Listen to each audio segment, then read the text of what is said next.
Common sense is not so common. তোমার পরিচয়, তোমার ভদ্রতা।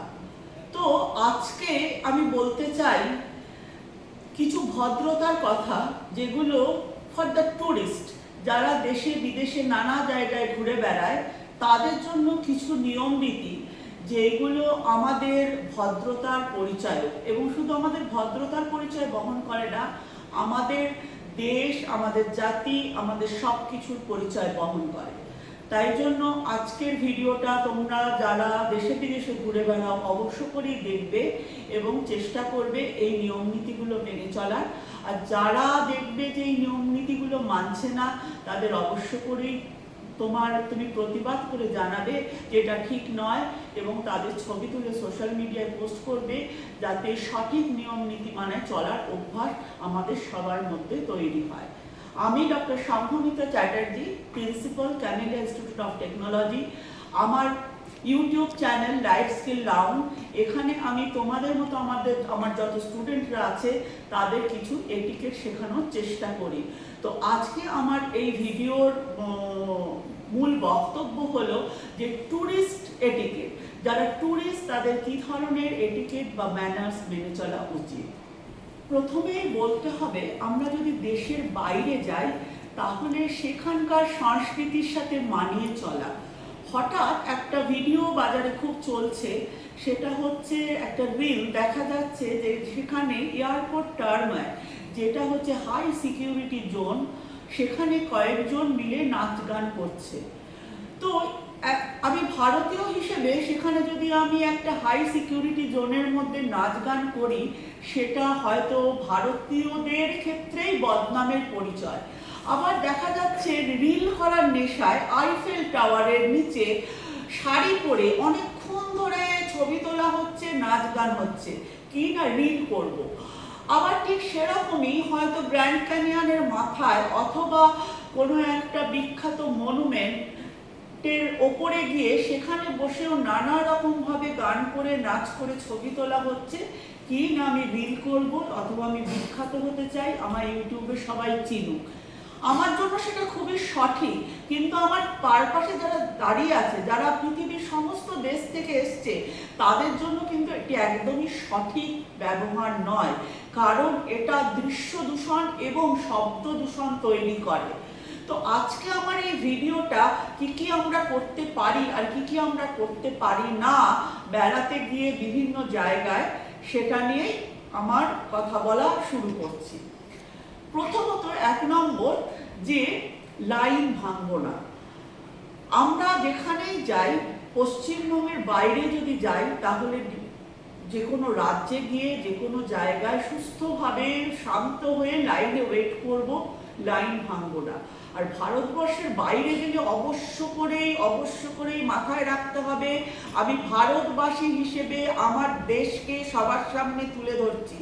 সেইখানে কিন্তু আমি কোনো মতেই কিউ ব্রেক বা লাইন ভেঙে এগিয়ে যাব না, এবং কোনো ভারতীয় যদি সেই কাজটি করেন, তুমি একজন ভারতীয় হিসেবে অবশ্য করেই প্রতিবাদ জানাবে যে সে যেন লাইন মেনে চলে। 2 নম্বর, কখনোই কোনো একটা খুব ভিড় হয়েছে, মানে ক্রাউডেড প্লেস, সেটা আমার গ্র্যান্ড ক্যানিয়নও হতে পারে, অথবা খেলার মাঠও হতে পারে, অথবা আইফেল টাওয়ার হতে পারে, অথবা যে কোনো জায়গায় যেখানে বড় বড় খুব বিশাল বিশাল কোনো দ্রষ্টব্য তোমরা দেখতে গেছো, সেইখানে ছবি তোলার জন্য, রিল তোলার জন্য কখনোই একটা জায়গায় অনেকক্ষণ ধরে দাঁড়িয়ে থেকে সেই জায়গাটাকে ব্লক করে রাখবো না, কারণ সেখান দিয়ে অসংখ্য মানুষ যাতায়াত করছেন। যারা ভদ্রলোক তারা কিন্তু তুমি যদি ছবি তোলো, তারা তখন তোমাকে একটা স্পেস দেয় just to take your photo. সেটা কিন্তু আমাদের ভারতীয়দের মাথায় থাকে না। আমরা দীর্ঘ সময় ধরে ছবি তুলে যাই, নাচ করে যাই, গান করে যাই। এই জায়গাটা বন্ধ করতে হবে। তুমি অল্প সময় নাও, যারা বেশি সময় নিচ্ছে তাদেরকে জানাও এটি সঠিক নয়। 3 নম্বর হচ্ছে, অনেক সময় দেখা যায় যে কোনো একটা সংরক্ষিত মানে রিজার্ভ ফরেস্টে বেড়াতে গেছো বা সাফারি করতে গেছো, দেশের মধ্যে হোক বা বিদেশে হোক, অকারণে সেখানকার ওয়াইল্ড লাইফদের একটা খাওয়ানোর প্রবণতা তৈরি হয়, অথবা তাদের সাথে ছবি তোলার প্রবণতা তৈরি হয়। এটা একদমই ঠিক কাজ নয়, কারণ আমরা কখনোই কোনো পশু পাখিকে আমরা ঘুরতে গেছি বা আমরা দেখতে গেছি বলে সেই সব পশু পাখির জীবনযাত্রাকে বিঘ্নিত করতে পারি না, তাদেরকে ডিস্টার্ব করতে পারি না, অথবা তাদেরকে কিছু খাওয়াতে পারি না। তো সবসময় মাথায় রাখতে হবে, বন্য পশু হোক বা গৃহপালিত পশু হোক, তাদেরও সম্মান দরকার, এবং তাদের সেই সম্মানের জায়গাটা যেন আমরা সঠিকভাবে ধরে রাখতে পারি।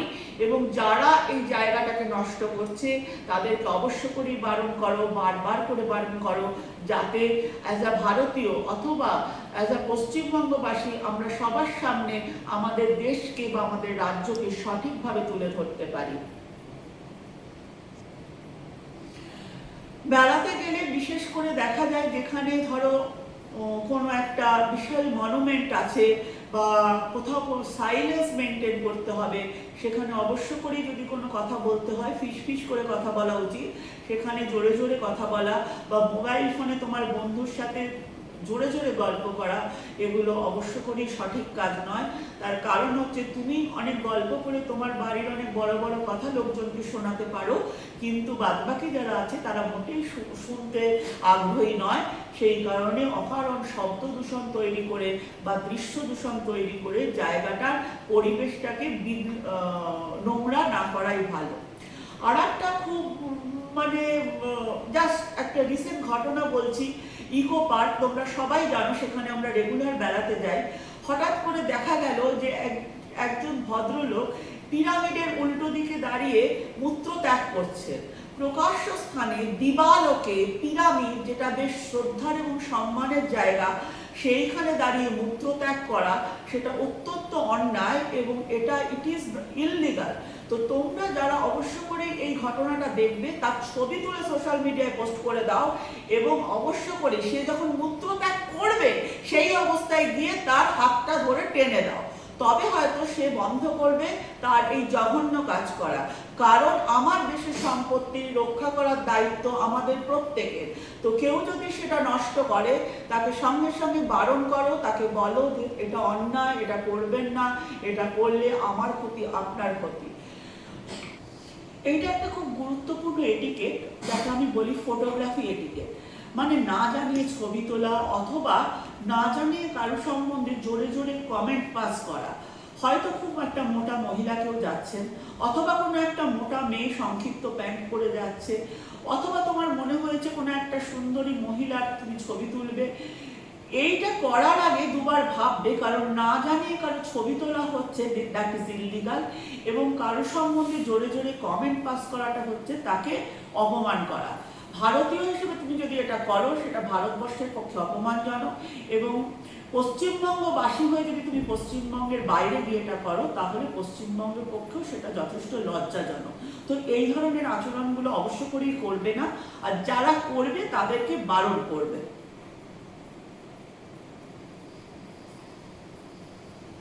আর একটা জিনিসও দেখা যায়, সেটা দেশের বাইরে আমি খুব দেখতে পাই, সেটা হচ্ছে আমরা ভারতীয়রা দর কষাকষিতে খুবই অভ্যস্ত। একটা 500 টাকার ব্যাগ আমরা 495 টাকায় কিনেও খুব খুশি হই। ঠিক এই অভ্যাসটাই যদি আমি ভিয়েতনাম বা শ্রীলঙ্কা বা কম্বোডিয়া বা সিঙ্গাপুরে গিয়ে করি, সেটা আমাদের ভারতীয়দের পক্ষে ভীষণ লজ্জাজনক, কারণ সেখানে অধিকাংশ দোকানই ফিক্সড প্রাইসে। সেই ফিক্সড প্রাইসের দোকানে গিয়ে দর কষাকষি করে 5 টাকা কমিয়ে কোনো লাভ তো হয়ই না, উল্টে ভারতবর্ষের পক্ষে বা ভারতবাসীর পক্ষে সেটা একটা লজ্জাজনক ঘটনা তৈরি করে। তো এইগুলো বন্ধ করা দরকার। তোমরা নিজেরাও করবে না, এবং যারা করছে তাদের বারণ করবে, এবং তাদের ছবি তুলে সোশ্যাল মিডিয়ায় পোস্ট করবে, যাতে এই ব্যাপারগুলো আটকানো যায়। আর একটা খুব জিনিস আমি দেখতে পাই, যেটা খুব কমন টুরিস্টদের ক্ষেত্রে, যে কোনো জায়গায় টুরিস্টদের ক্ষেত্রে অথবা যে কোনো এয়ারপোর্ট, সব জায়গাতেই দেখতে পাওয়া যায় যে পুরো এসকালেটরটাকে ব্লক করে চলা, অথবা ওয়াকালেটরটাকে পুরো ব্লক করে চলা। আরে পেছনেও তো লোকজন যাবে, সেই জন্য সবসময় একটা পাশ দিয়ে লাইন করে যাবে। তোমরা 10 জনের গ্রুপ যাচ্ছ, পুরো রাস্তাটাকে ব্লক করে দেবে, অথবা লিফটে উঠে পুরো লিফটের যে কিবোর্ড আছে সেইটাকে ব্লক করে দেবে। এইটা একেবারেই কাম্য নয়। সেই জন্য অন্যের কথা ভাববে, অন্যের জন্য জায়গা রাখবে, যখন বসবে দুটো সিট নিয়ে বসবে না, একটা সিটে লাগেজ রেখে সেই সিটটাকে অকুপাই করবে না, এবং সব সময় অন্যের কথা ভাববে। আর বারবার করে বলছি, যারা এটা করবে তাদেরকে বারণ করো, আটকাও, যাতে তুমি এবং আমি দুজনেই এর সুফল পাই, এবং দুজনেই যেন আমরা ভারতবাসী হিসেবে ভারতবর্ষের বাইরে গিয়ে সম্মান পাই। তো আমার ভিডিওটা ভালো লাগলে অবশ্য করে শেয়ার করবে, সবাইকে আমার কথা জানাবে, এবং কমেন্ট বক্সে তোমরা আর যে যে বিষয় দরকার, কোনটা ভালো লাগলো সেটা জানাও, কোনটা নিয়ে আমি আরো বক্তব্য রাখতে পারি সেটা আমাকে জানাও। তাহলে আমারও ভালো হবে, তোমরা অনেক কিছু নতুন নতুন জিনিস শিখতে পারবে। Thank you.